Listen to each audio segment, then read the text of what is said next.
조윤권 대표 발언 있겠습니다. 네, 내일 대정부 질의가 끝나면 모레부터는 본격적인 예산 심의가 시작됩니다. 우리 당은 예산 심사에서 국민의 혈세를 지키기 위해서 불효불급한 예산은 반드시 삭감할 것입니다. 그동안 우리 당은 정부가 제출한 예산안을 꼼꼼하고 치밀하게 검토해 왔습니다. 우선 국정감사에서 국민들의 공분을 산 해외 자원개발 사업, 방산, 비리, 4대강 후속 사업과 관련된 예산은 반영하지 않겠습니다. 둘째, 국정원, 검찰청, 국세청 등 국민을 사찰 대상으로 삼고 정치에 개입하는 권력기관 예산은 철저히 감시하고 특혜성 예산은 반드시 삭감하겠습니다. 셋째, 현실성 없는 예산, 대통령 눈치 살피기 예산은 삭감하거나 또는 예산에 반영하지 않겠습니다.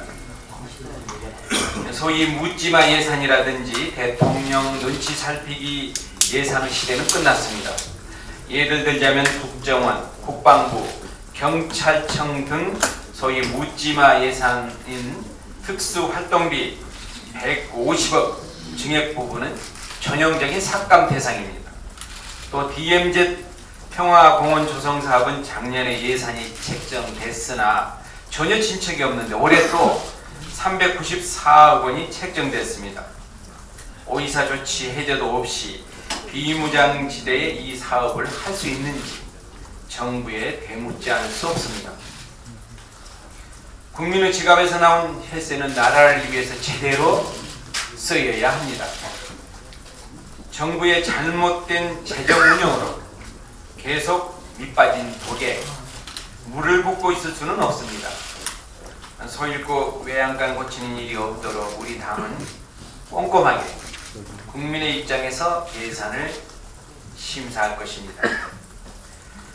4대강 사업비리, 자원개발, 방산비리, 소위 사자방에 대한 국정조사와 청문회는 반드시 열려야 합니다. 국민을 위해서 꼭 그렇게 돼야만 합니다. 해외 자원개발로 국부 유출, 혈세를 낭비하고 군피와 방산비리로 안보가 위협당하고 이러한 혈세를 낭비한 것들에 대해서는 마땅히 일벌백계 해야 합니다. 부정부패와 비리는 반드시 척결 대상입니다. 국민 4명 중 3명이 국정조사와 청문회를 요구하고 있습니다. 이런 의혹 사업에 대해서 국회가 감시하고 조사하지 않는 것은 직무유기에 해당합니다. 새누리당은 소위 사자방 국정조사와 청문회 실시에 대한 공식 입장을 국민에게 밝혀야 합니다. 정부와 새누리당은 세수 부족 이유로 서민 증세를 주장하기 전에 이러한 국부 유출과 혈세 낭비에 대해서 국민들에게 낱낱이 알려야 합니다. 이제라도 국민에게 사과하고 진실을 밝혀서 다시는 이와 같은 일이 재발되지 않도록 해야 됩니다. 그리고 확실하게 해야 할 것이 있습니다. 새누리당이 국정조사와 다른 사안을 연계하겠다는 것은 민심을 호도하는 것입니다. 부패와 비리 의혹 사건에 대해서 연계 운운하는 것은 집권여당의 자세가 아닙니다. 사자방은 정의에 관한 문제입니다. 어떤 것하고도 연계할 수 없는 것이라는 점을 이 자리에서 다시 한번 밝히는 바입니다. 너무나 안타까운 사건이 또 발생했습니다. 생활고에 시달리던 송파 세 모녀 자살 9개월 만에 아빠와 엄마 그리고 눈에 넣어도 아프지 않을 딸이 세상 살기가 너무 힘들어서 자살을 선택했습니다. 삶이 얼마나 고달팠으면 엄마는 혹시라도 우리가 살아서 발견되면 응급처치는 하지 말고 이대로 떠날 수 있게 해달라고 유서를 남겼습니다. 12살 그 어린 딸이 우리 가족은 영원히 함께 할 것이기에 슬프지 않다고 아빠에게 미안하다고 유서를 남겼습니다. 그리고 금슬 줬던 아빠도 그 뒤를 따라서 자살을 선택했습니다. 경매 사업을 하던 남편이자 아빠가 부동산 경기 침체로 빚더미에 내려앉자 선택한 것이라고 하지만 우리 주변에는 아직도 사회안 전망이 숭숭 뚫려 있다는 것이 이번에도 드러났습니다. 자살과 참사, 희망이 없는 삶을 살아가는 사람들에게 이 세상은 어쩌면 절망 그 자체이든지도 모릅니다. 이제 정치가 힘없는 약자들의 현장으로 하루하루 힘겨운 삶을 살아가는 서민들의 곁으로 다가가야 합니다. 이런 속에서 새누리당의 한 광역단체장이 내년도에 학교 무상급식 보조금을 중단하겠다고 밝혔습니다. 선거 때마다 외쳐온 복지는 어디로 갔는지 묻지 않을 수 없습니다. 체계적으로 교육복지 예산을 지원하지는 못할 망정 교육복지 예산마저 삭감하는 새누리당 광역단체장의 무모한 행동에 실망을 금할 수 없습니다. 무엇보다도 복지 사각지대에 있는 서민들을 위한 입법과 예산을 국회에서 최우선적으로 처리하고 실질적인 도움이 되도록 새정치민주당이 앞장서겠습니다. 여야가 복지를 놓고 경쟁할 것을 제안합니다. 이상입니다.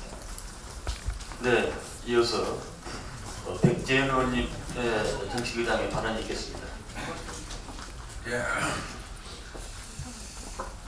새누리당의 당대표가 대표 연설에서 국회 선진화법의 재검토를 요청한 뒤 당 정치의장 등이 헌법재판소에 권한쟁의 심판 청구를 하겠다고 대의원 검토를 선언하였습니다.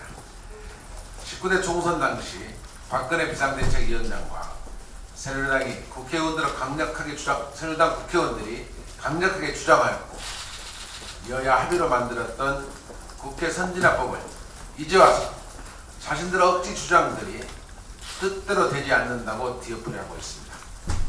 국회 선진화법을 전복시키려는 새누리당의 처사는 자신들의 주장과 설득이 국민으로부터 외면당하고 있다는 점을 스스로 인정하고 결국 힘으로 밀어붙이려는 구태 복귀당의 단면을 보여주는 것입니다.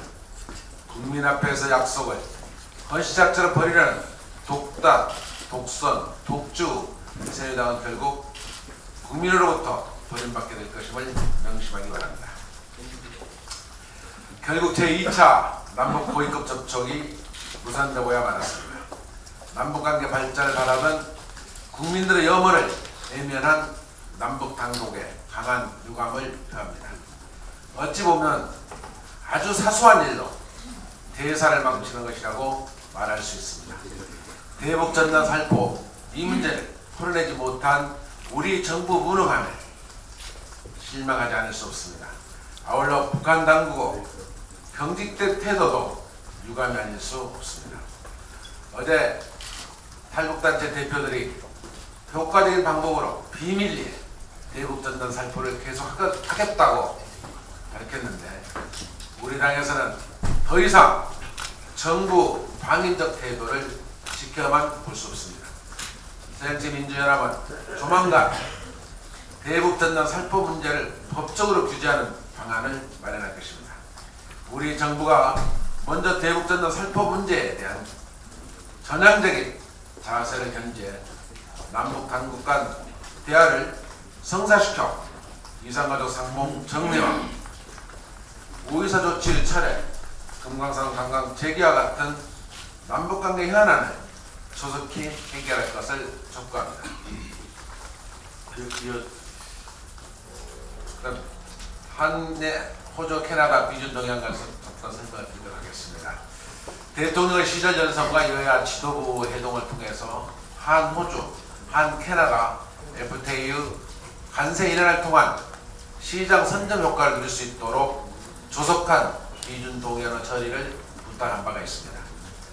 우리 당도 대의존도가 100%가 넘는 우리의 현실에서 FTA를 통한 시장 개방과 무역 자유화가 불가피하다는 점을 잘 알고 있습니다.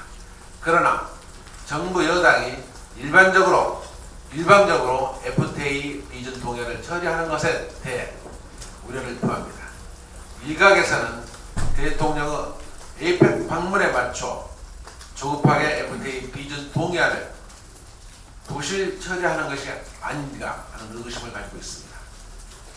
정부 여당이 일방적으로 통과를 강행하기 앞서 적극적인 협조가 선행돼야함을 명심하여야 할 것입니다.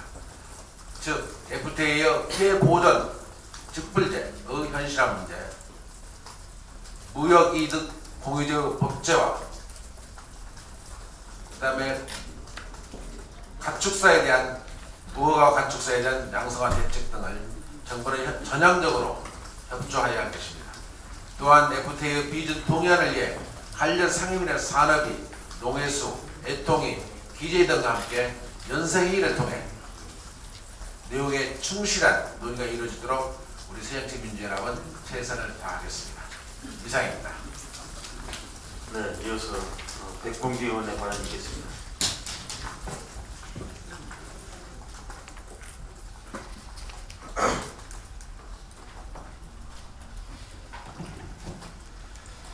네, 백봉기 의원입니다. 대통령님, 군이 국토방위만 전념할 수 있도록 보장해 주십시오. 요즘 김포 애기봉 등탑 철거 문제로 요즘 군이 곤욕을 치르고 있습니다. 여기에 대해 간단히 한마디 하겠습니다. 최전방에 주둔한 군은 이익만 생각해야 합니다. 오로지 앞만 보며 우리 국토에 해를 끼치는 세력에게는 사나운 호랑이가 되고 국민에겐 순한 양이 돼야 됩니다. 그러나 이번 애기봉 등탑 철거로 벌어진 논쟁들을 보면 과연 현 정권이 군이 본연의 임무에만 몰두할 수 있는 여건을 만들어줄 의지가 있는지 의심하지 않을 수 없습니다. 애기봉 등탑은 대형 시설 및 안전진단 결과 D등급을 받았습니다. 철골 구조물의 하중으로 지반이 약화돼 강풍 등에 무너질 수 있어 연간 12만 명에 달하는 반복 관광객 안전을 위해 철거할 필요가 있었던 것입니다. 이 정도는 국민의 안전을 위해서 담당 부대에서 충분히 판단할 수 있는 부분입니다. 애기봉 등탑이 필요하면 또 세우면 됩니다. 물론 대북 관계에 있어 민감한 부분이기 때문에 군이 아니라 정부 차원에서 전략적 판단을 해야겠지만 낡은 등탑 철거로 인해 군이 비판받을 이유는 없습니다. 대통령께서는 등탑 철거 소식을 듣고 화를 냈다는 언론 보도를 본 군이 어떤 생각을 하고 있을지 헤아려 보십시오. 오늘 또 칼바람을 맞으며 국토발기에 여념이 없는 군이 작전에만 전념할 수 있도록 도와주시길 바랍니다. 이상입니다. 네, 좋았습니다. 공정하게 발언해 주세요. 현재 문제가 되는 국민연금, 공무원연금 등 각종 연금의 기금 고갈 문제 역시 근본적 원인은 저출산 때문입니다. 상황이 이런데도 현재까지 정부에서 해왔던 저출산 대책은 효과를 발휘하지 못하고 출산율의 감소를 줄이지 못하고 있습니다. 2013년 기준 합계 출산율은 1.16%로 OECD 국가 중 최저 수준입니다. 출생아 수도 43만 6,600명으로 전년도보다 4만 8천 명이 감소하는 등 위험 신호를 계속 보내고 있습니다. 이러한 추세로는 총 인구가 2019년부터 감소 추세로 돌아설 것으로 추정하고 있습니다. 반면 혼인율은 1994년 인구 1000명당 8.7건에서 2013년에는 6.4건으로 하락하고 초혼 연령 평균도 1993년 남자 28.1세, 여자 25세에서 지금은 2013년 기준으로 각각 32.2세, 29.6세로 늦어졌습니다. 굉장히 심각한 문제죠. 그 결과로 35세 이상 고령 산모도 2012년 21.6%로 크게 증가했습니다. 이 상황을 더 이상 두고 볼 수는 없습니다. 그래서 새정치민주연합은 저출산의 추세를 돌리기 위한 담대한 정책을 시작합니다. 모든 신혼부부에게 집 한 채를 공급하는 것을 목표로 하여서 획기적인 신혼부부용 임대주택 공급 정책을 추진합니다. 현재 매년 25만 쌍씩 결혼하는 추세로 미루어 보아서 형편이 좋은 신혼부부를 제외하면 매년 약 10만 쌍에 대해서 저렴하지만 살기 좋은 임대주택을 공급하는 것을 목표로 해서 정책을 추진하겠습니다. 신혼부부가 자리를 잡을 때까지 5년에서 10년간 거주할 수 있는 임대주택을 공급해 나가면 향후 약 100만 호 정도를 신혼부부용 임대주택 재고로 확보하게 되면 그 이후 대한민국에서는 모든 신혼부부가 결혼 즉시 입주할 주택을 마련할 수 있을 것입니다. 이 정책은 현재 여건에서도 충분히 실현이 가능합니다. 국민주택기금이 보유하고 있는 100조 원에 달하는 재원을 이용하고 필요하다면 현재 경제부총리도 인정하고 있는 국민연금기금도 활용할 수 있습니다. 정부가 다소의 이자율 차만을 보전해주면 충분히 공급이 가능합니다. 신혼부부를 위한 공공임대주택을 중심으로 하되 이미 시행하고 있는 준공공임대주택과 매입임대주택 지원에 신혼부부를 위한 추가적인 혜택을 제공하면 민간 임대주택에서도 신혼부부용 공급이 크게 늘어날 수 있습니다. 국가적 난제인 저출산 문제를 해결하기 위해서 청년들의 결혼과 출산을 위해서 국가는 지원을 아끼지 말아야 합니다. 저출산이라는 절대절명의 문제를 해결하기 위해서 우리 모두 나서야 합니다. 새정치민주연합이 먼저 나섭니다. 이 같은 목표를 갖고 새정치민주연합의 부동산 TF와 신혼부부에게 집 한 채를 포럼해서 구체적인 방안을 마련하고 내년 예산에서부터 반영될 수 있도록 적극 추진해 갈 것입니다. 이를 위해서 오늘 13일 가칭 신혼부부에게 집 한 채를이라고 하는 이름으로 포럼이 출범합니다. 신혼부부에게 집 한 채를 포럼은 이미 새정치민주연합 국회의원 66명이 가입했으며 오늘 13일 오전 의원회관 제1소회의실에서 출범과 함께 신혼부부에게 안정적인 임대주택을 제공하기 위한 토론회를 개최할 예정입니다. 포럼의 대표위원은 우인군 원내대표와 백재현 정책위의장이 맡게 되며 간사위원으로는 청년 비례대표인 김광진 장하나 의원, 장하나 의원은 본인이 지금 해당자십니다. 저출산 고령화 문제 해결에 앞장선 남현인 순의원, 국토해양위의 박수현 의원, 기획재정위원회에 제가 담당하게 될 것입니다. 모든 신혼부부에게 임대주택이 공급될 때까지 범국민운동화 하겠습니다. 신혼부부에게 집 한 채를 포럼은 단순히 일회성 행사나 국회 차원의 논의에만 한정되지 않을 것입니다.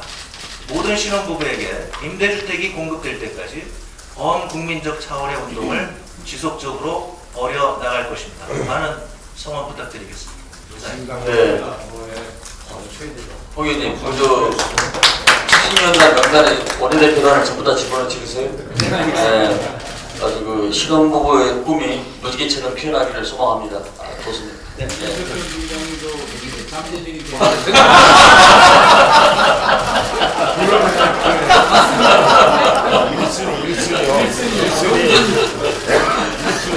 네. 명수님. 중대위원님. 영실을 쳐야죠.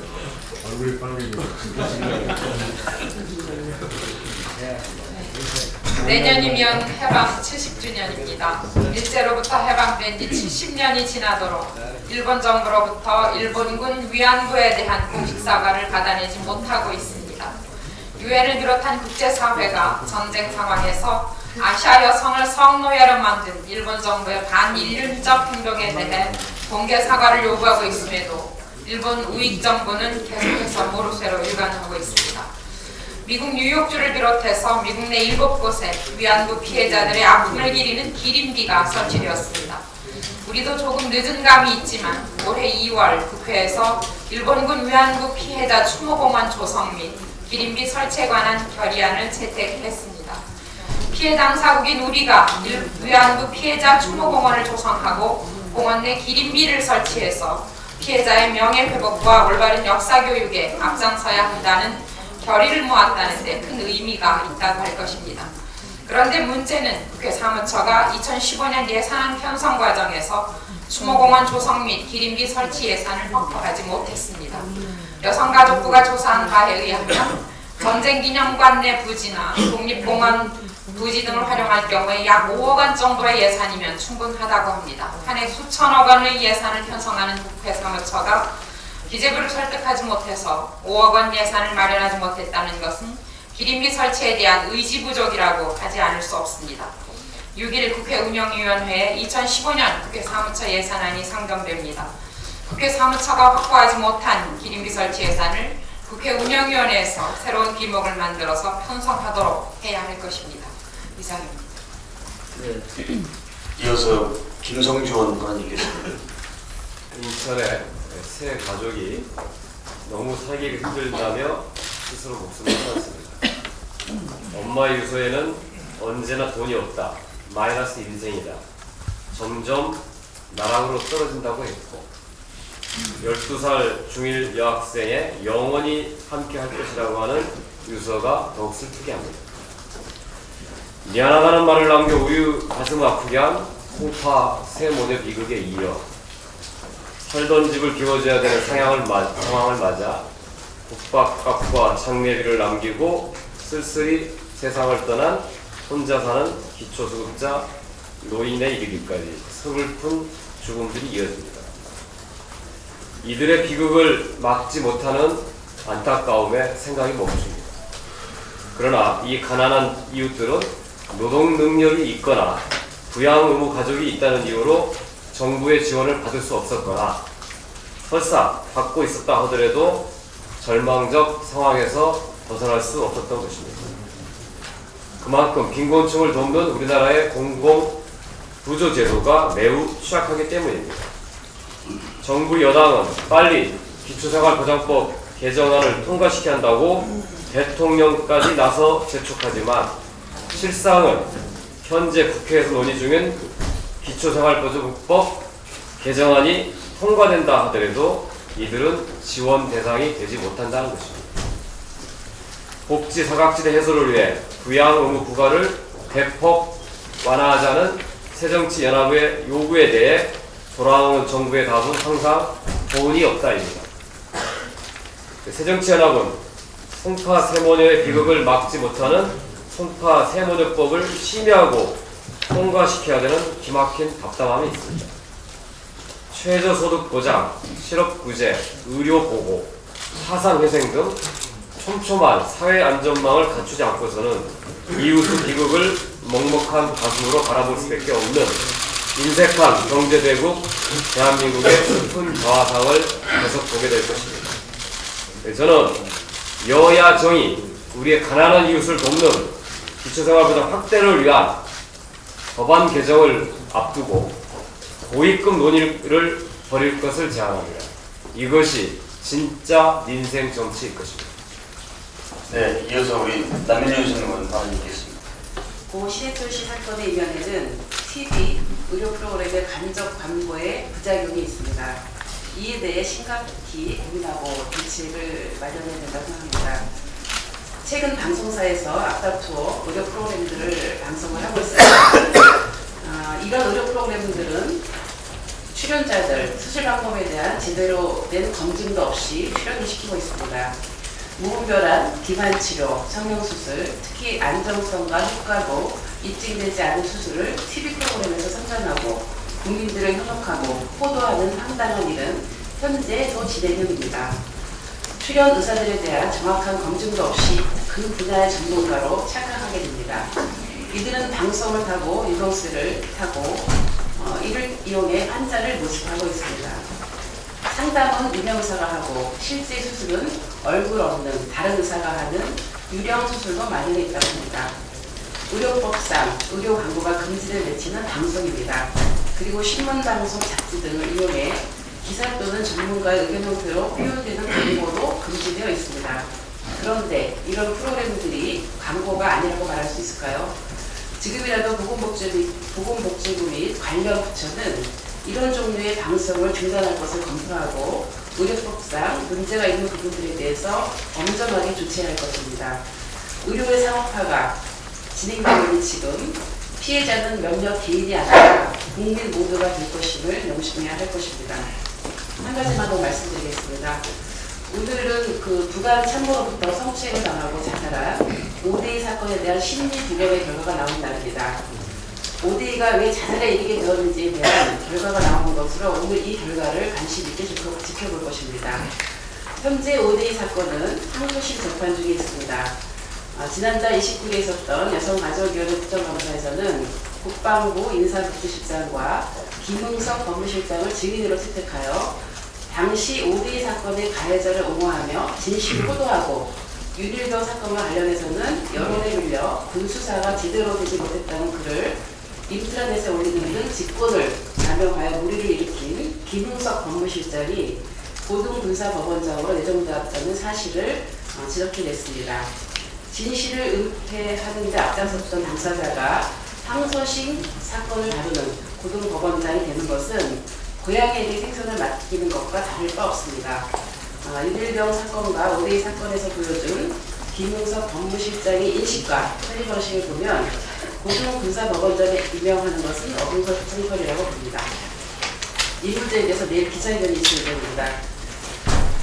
그리고 지난 국정감사에서도 많이 문제가 제기됐던 중소기업 중앙회의 비정규직 여성에 대한 성공 자살 사건 부분에 대해서 내일 징계위원회가 연장합니다. 그런데 오늘 김무성 새누리당 대표가 중소기업 중앙회를 방문해서 중소상인들과의 간담회를 갖는다고 하는데 혹여나 이번 김무성 새누리당 대표의 중소기업 중앙회 방문이 징계위원회 영향을 미치지 않도록 이 사건과 관련해서 엄중 응석해야 된다 생각합니다. 마치겠습니다. 네, 수고하셨습니다. 이계원 발언해 주십니다. 단통법상 분리공시제 반드시 도입돼야 합니다. 지난 2일 새벽부터 발생한 소위 아이폰 6대라는 불법적인 보조금 문제를 적나라하게 보여준 사례입니다. 이동통신 3사가 가입자 확대를 위해서 25만원 수준의 공식 보조금에 대해서 판매점 리베이트를 최고 70만원까지 추가 지급하면서 출고가 78만 9,800원에 아이폰 6가 120만원대의 가격으로 팔리고 심지어는 공짜로까지 주는 묻지 못할 총국이 발생한 것입니다. 뒤늦게야 사태를 파악한 정부는 불법 보조금 조사에 들어가겠다고 공포를 놓았습니다. 이에 따라 판매점들이 당초 약속한 보조금을 줄 수 없다고 통보하면서 줄을 서서 몇 시간씩 기다리던 고객들만 애꿎은 헛수고를 한 셈이 되었습니다. 2번씩이나 포갱이 된 것입니다. 이렇게 혼란은 걷잡을 수 없이 커져만 가고 있습니다. 왜 아이폰 6 대란이 일어났는지 그 이유는 이제 명백해졌습니다. 단말기 유통법의 분리공시가 삭제되기가 무섭게 제조사나 이동통신사의 보조금을 공개하지 않아도 되는 도덕 불감증 때문입니다.